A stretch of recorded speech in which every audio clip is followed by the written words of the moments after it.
British ಆಳ್ವಿಕೆಯ ಸಂದರ್ಭದಲ್ಲಿ ಭಾರತವು ಸ ತನ್ನದೇ ಆದಂತಹ ಡೊಮೇನಿಯನ್ ಸ್ಥಾನಮಾನವನ್ನು ಕೇಳಿಕೊಂಡಾಗ ಬ್ರಿಟಿಷರು ನಿಮ್ಮಿಂದ ಡೊಮೇನಿಯನ್ ಸ್ಥಾನಮಾನವನ್ನು ರಚಿಸಿಕೊಳ್ಳಲು ಸಾಧ್ಯವಿಲ್ಲ ಹಾಗೂ ಸಂವಿಧಾನವನ್ನು ರಚಿಸಲು ಸಾಧ್ಯವಿಲ್ಲ ಎಂದು ಹೇಳಿದಾಗ 1928ರಲ್ಲಿ ಮೋತಿಲಾಲ್ ನೆಹರು ಅವರ ಅಧ್ಯಕ್ಷತೆಯಲ್ಲಿ ಸ್ವಾತಂತ್ರ್ಯ ಹೋರಾಟಗಾರರು ಒಂದು ಸಮಿತಿಯನ್ನು ರಚಿಸಿದರು.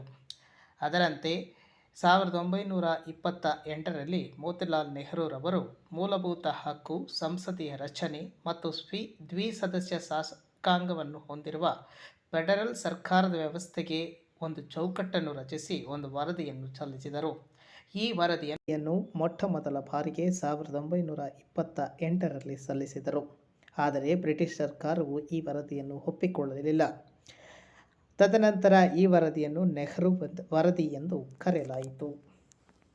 1928ರಲ್ಲಿ ಪ್ರಕಟವಾದ ನೆಹರು ವರದಿಯು ಬ್ರಿಟಿಷ್ ಸಾಮ್ರಾಜ್ಯದೊಳಗೆ ಡೊಮೇನಿಯನ್ ಸ್ಥಾನಮಾನವನ್ನು ಸಾಧಿಸುವ ಗುರಿಯನ್ನು ಹೊಂದಿರುವ ಭಾರತಕ್ಕೆ ಹೊಸ ಸಂವಿಧಾನದ ಪ್ರಸ್ತಾವನೆಯಾಗಿತ್ತು.